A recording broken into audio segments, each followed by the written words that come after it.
야구 스타였죠. 뭐 양신이라고 별명이 붙었었던 정말 안타 제조기였던 양준혁 씨가 10억 원대 사기 피해를 당했다는 소식이 전해졌습니다. 사실 좀 어렵습니다. 이 전환사채 얘기도 나오고 누가 돈을 빌려줬는데 대신 주식으로 받았다는 것인지 좀 설명을 좀 해주시죠. 그러니까 이제 양준혁 씨가 스포츠 관련된 업체에다가 투자를 하기로 한 것 같아요. 네. 근데 10억 정도로 이제 투자를 하고 거기에 대해서 이제 수익금을 받는 것이 원칙인 건데, 그런데 이 투자를 받은 사람이 이렇게 얘기한 겁니다. A라는 업체에 투자를 했는데 그 A사가 다른 회사에 빌린 돈들이 있다. 그 빌린 돈이 10억 정도다. 그러니까 당신이 그 B회사에 10억을 양준혁한테 빌려주면 그 둘을 상계 처리하는 걸 하자. 이렇게 얘기를 했다라는 거죠. 그런데 애초부터 이제 경찰은 이 부분이 제대로 투자를 받아서 수익금을 나눠줄 의도가 없었다라고 보고, 그리고 사기 혐의로 지금 그 처벌을 받게 된 것입니다. 그러니까 이야기 구조는 뭐 복잡하지만 어쨌든 전환사채를 받기로 했는데 사실상 그 주식도 안 가지고 있었다 이런 얘기잖아요, 지금.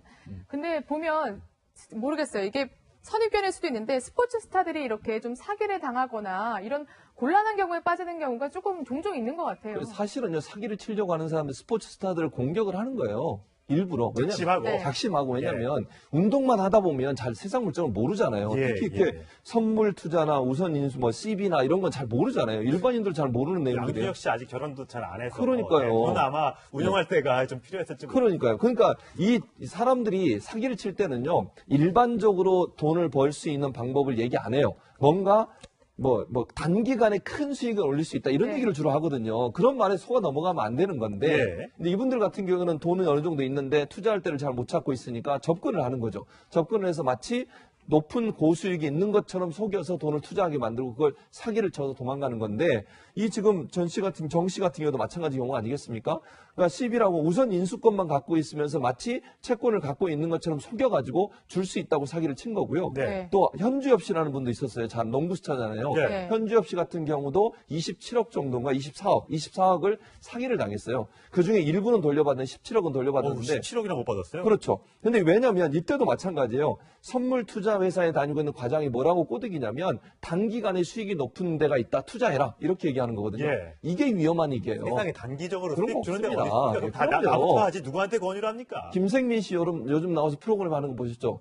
스투핏 중에 제일 그레이 스투핏이에요, 이거는. 가장 어리석은 행동이다. 행동이라 이거죠. 왜냐면 정말 김생민 씨 말처럼 정직하게 돈을 모으면 돼요. 은행에 갔다 하든 적금을 넣든 이런 방식으로 주식을 하더라도 정상적인 방법을 하면 되는 거잖아요. 이것처럼 누가 와서 단기간에 수익을 내겠다고 하는 그 달콤한 말이 결국 사기꾼의 속삭임이라는 걸 꼭 아셔야 될 것 같습니다. 물론 이유정 헌법재판관 후보자처럼 누가 잘 알려줘서 주식에 대박이 나면 좋겠지만 대부분의 사람들은 그렇지 않지 않습니까? 귀가 얇아서 아는 사람들이 좀 이렇게 추천을 하면 하게 되는데, 이 경우에 보통 이렇지 않습니까? 내가 이제 빌린 돈이 있는데 이 사람은 난 이 사람한테 또 빌려준 게 있어. 그러니까 여기서 받아. 이런 식으로 하는 경우가 많은데, 이거는 어쨌든 사인 간의 거래이기 때문에 잘못됐을 경우 법적으로 보호를 받을 수 있습니까? 근데 이 경우 같은 경우에는, 그러니까 사인 간의 거래는 민사와 이제 형사 문제가 간이 연결이 되는데, 이 부분 같은 경우에는 지금 이 투자를 제안했던 사람들이 지금 사기 혐의로 지금 소설을 받고 있기 때문에, 만약에 형사재판에서 사기인 것이 확실하게 지면 그건 당연히 민사상 손해배상 청구를 해서 반환받을 수 있는 거죠.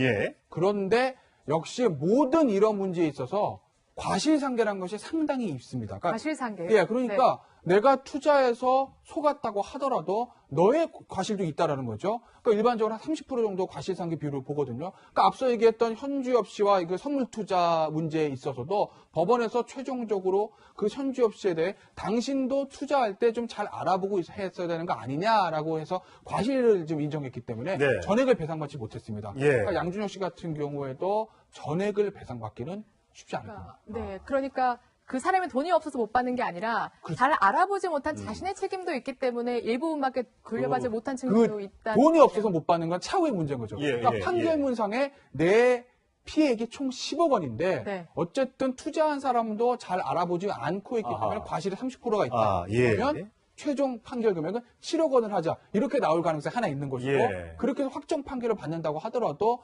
실제 사기를 친 사람의 돈이 없으면 반환을 받을 수가 없죠. 현주엽 씨 같은 경우는 국내 굴지의 증권회사의 직원한테 사기를 당한 것이기 때문에 그 회사에서 배상을 해줬거든요. 아. 근데 양준혁 씨 같은 경우에는 그거랑 좀 다른 케이스. 예, 네, 이게 참 알겠습니다. 지인들끼리 동거래하지 말라는 얘기는 뭐 귀에 딱지가 않게 듣긴 듣는데 하다 보면 빌려주게 되고 이게 또 갚지 못하면 서로 사람과의 또 앙금이 생기고 뭐 이렇게 되는 것 같습니다. 하여튼 야구 스타에서 갑자기 또 피해자로 바뀐 양준혁 씨, 이 문제가 좀 잘 해결됐으면 남경필 지사의 장남 남 씨가 필로폰을 밀반입해 투약한 혐의로 긴급 체포가 됐고 오늘 오후에는 영장 실질 심사를 받게 됩니다. 남경필 경기도지사, 이 독일에 출장을 갔다가 급거 오늘 오전에 귀국을 했는데 돌아오면서 또 역시 고개를 숙일 수밖에 없었습니다. 그 모습 보고 오시겠습니다. 아버지로서 아들을 제대로 가르치지 못한 저의 불찰입니다. 제 아이는 경찰 조사에 성실히 임하고 자신이 지은 죄에 대해 합당한 벌을 받게 될 것입니다. 너무나 무거운 잘못을 저질렀습니다. 아버지로서 참담한 마음입니다. 많은 분께 심려 끼쳐 드린 점 다시 한번 깊이 사과드립니다. 아버지가 두 번이나 2014년에도 아들의 이 군대 내 폭행 사건에 휘말려서 아버지가 사과를 했었는데 오늘도 또 불미스러운 일로 사과를 했습니다. 참 경기도지사로서 도민들 앞에 면이 안 설 것 같긴 합니다. 그렇죠. 이게 한두 번도 두 번이군요. 두 두 번째죠. 번이군요. 이거 네. 한두 번이 아닌 게 아니라 두 번째인데 이번 두 번째 문제가 상당히 좀 심각한 문제예요. 네. 이게 그냥 단순히 마약을 구매해서 맞았더라도 문제가 될 텐데 네. 본인이 이걸 직접 가져왔지 않습니까? 중국에서. 그렇죠. 그것도 가져와서 2g은 남아있지만 2g 이미 사용했는데 예. 그 숫자가 약 50명에서 60명 정도 사용할 수 있는 양이에요. 예. 그렇다고 하면 혼자 다 썼다고 얘기하지만 이게 혼자 다 쓰지 않았을 가능성이 있다는 면도 우리가 봐야 될 것 같고 또 한 가지는 이걸 다른 여성과 함께 사용하기 위해서 즉석 채팅 앱에서 또 다른 여성을 유혹하는 그런 글을 올렸다는 것도 문제가 되는 거죠. 사실은 거기에 이제 여성 경찰관이 마치 그 여성인 것처럼 위장해서 그렇죠. 들어가서 예. 잡은 거 아니겠습니까?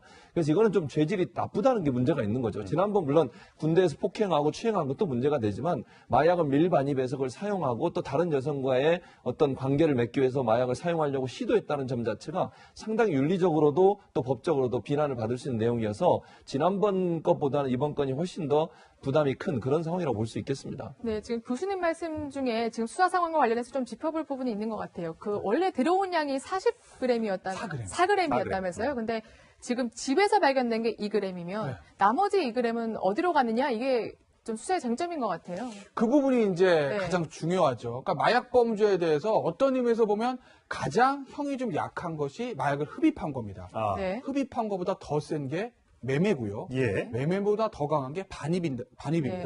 그런데 지금 이 남경필 지사 아들 같은 경우 일단 중국에서 반입을 한 것까지 나왔습니다. 네. 그렇죠. 그리고 4g을 반입했고요. 그중에서 이제 2g이 남아 있는 것인데 일단 본인이 몇 번 흡입을 한 것까지 나와 있는 겁니다. 그렇죠. 근데 문제는 중간에 빈 2g이거든요. 이걸 만약에 매매를 했다라고 하면 정말 중죄가 되는 것이고 설사 매매가 아니라 그거 내가 다 2g을 했습니다라고 하게 되면 중국에서 들어온 게 한 13일 날 중국 출발해서 한 15일 정도 들어온 걸로 알려져 있거든요.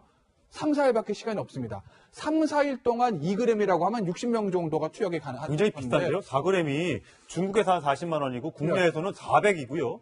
이게 암거래로 거래되면 1,300만 원까지도 받는다는 거 아니에요? 저건 그럴 수밖에 없죠. 왜냐하면 중국은 아무래도 우리나라보다 저런 것들을 제조하는 이거 참 이런 표현을 하는 게 적합한지 모르겠지만 산지에서 직접 구매하는 겁니다. 아. 그러니까 싸게 들어오는 거죠. 근데 40만 원을 가지고 중국에 사서 중국의 공항의 감시를 뚫고 중국 공항을 통해서 밀반입을 하니까 아무래도 좀 위험하지 않겠습니까? 예. 그러니까 국내에서 파는 데는 중국 현지에서 사온 것보다는 가격이 올라갈 수밖에 예. 없는 거죠. 예. 그래서 만약에 매매를 했다라고 하면 정말 중죄고 그게 아니라 그럼 매매가 아니라 남지사의 아들이 짧은 기간 안에 그 2g 즉 3, 40명을 투약할 수 있는 분야를 양을 3, 4일 기간 동안 집중적으로 했다. 그럼 예. 어떻게 되죠? 이건 상습입니다. 아, 상습 마약 투약이기 때문에 이것도 형이 가중되는 거죠. 음. 그렇기 때문에 수사 결과가 나와봐야 되겠지만 어떤 형태로든지 남지사의 아들이 현재 시점에서 봤을 때 굉장히 중한 처벌을 받을 확률은 높아 보입니다. 네.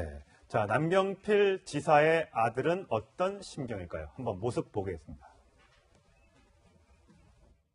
필로폰은 언제 처음 손댔습니까? 같이 피아노 여성을 왜 찾으신 거예요?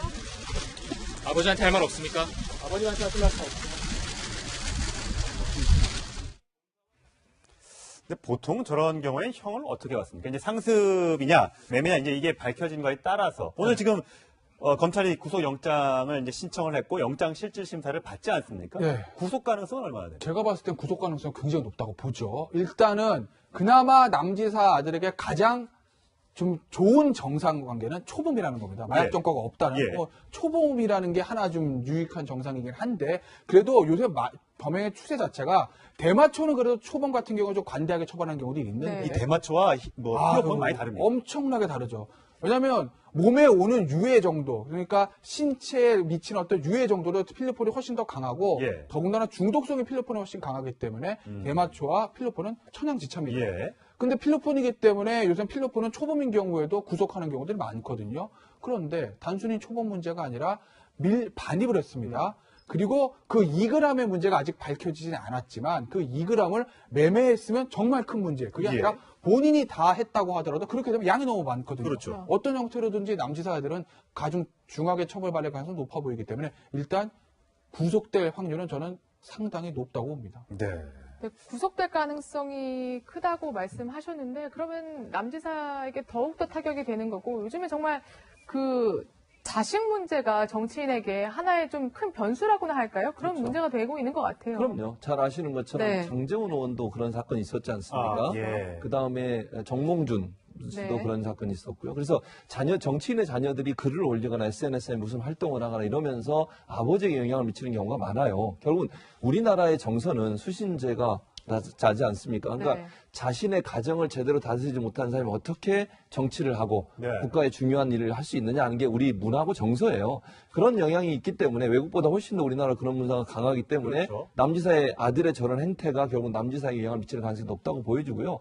지금 바른정당 같은 경우에는 이해운 전 대표 관련해서 여러 가지 논란이 있었고 네. 지금 또 다른 수사도 하고 있잖아요. 정치자금법 위반 문제도 지금 다루고 있기 때문에 검찰에서 그런 문제로 보면 저게 이제 바른정당에까지 영향을 미칠 가능성이 있고 상당히 어려운 상황인데 뭐 이제 이런 면은 본인은 그렇게 얘기할 수 있겠죠. 뭐 워낙 바쁘다 보니 아들을 잘 관리하지 못했다고 얘기한다 하더라도 예. 그렇다 하더라도 국민적 정서 자체는 아들이 저렇게 중한 범죄 우리가 볼 때 상식적으로 용인될 수 있는 뭐 범죄가 용인될 수 있는 건 없겠습니다만 그래도 용인될 수 있는 범위를 벗어났다고 저는 생각을 해요. 아까도 예. 말씀드렸지만 이 마약이라고 하는 게 우리 사회에 미치는 악영향이라든지 또 일반 이런 죄라든지 죄가 중하기 때문에 제가 볼 때는 이번에 이제 내년에 어쨌든 6월에 지방선거에 지금 그렇죠. 도전하려고 하고 있는 상황인데 상당히 악재로 작용할 가능성이 있고 뭐 일각에서는 만약 이 문제가 쉽게 가라앉지 않고 계속 확산되면 정계 은퇴까지도 발표할 가능성이 있지 않나. 은퇴까지요? 아니면 본인이 내년에 도전을 하지 않겠다고 발표할 수 있는 불출마 그 선언 같은 정도까지도 나올 가능성이 있다고 보여집니다. 네. 진짜 바른정당 입장에서는 악재인 것 같아요. 왜냐하면 지금 원희룡 제주지사와 그렇죠. 남경필 경기지사 정도의 2명의 현역 자치단체장을 네. 갖고 있는데 가뜩이나 지금 지지율도 높지 않은 데다가 계속해서 지금 합당 논의가 있어야 된다는 얘기가 많잖아요. 이렇게 되면 진짜 일각에서는 이거 흡수합병되는 것 아니냐라는 또 이 얘기가 있더라고요. 어렵죠. 일단은 당대표였던 이해운 대표 같은 경우에는 개인적인 문제로 당대표에서 내려온 것이고요. 그 다음에 이제 11월 달에 전당대회에 있다고 하는데 자강파와 통합파 간에 워낙 갈등이 심하니까 그러면 다음 당대표가 누가 좋겠느냐라고 해서 남경필 지사 얘기가 나온 건 사실이거든요. 그랬었죠. 예. 근데 이렇게 되면 당대표 못합니다. 그렇죠. 본인이 지금 개인적인 문제가 이렇게 걸려면 당대표 어떻게 하겠습니까? 오늘 김무성 대표도 안 나온다 그랬어요. 그냥 그렇죠. 고문 남겠다 그랬거든요. 그렇죠. 김무성 대표가 당대표 안 나오고 했던 건 이미 예전부터 나왔던 예. 얘기이기 때문에 안 나올 것이고요. 그럼 이제 대안으로 남경필 지사 얘기 나왔는데 남경필 지사 지금 낙마했습니다. 예. 그렇죠. 그렇기 때문에 지금 바른정당에 그러면 차기 당대표가 누가 될 것이냐.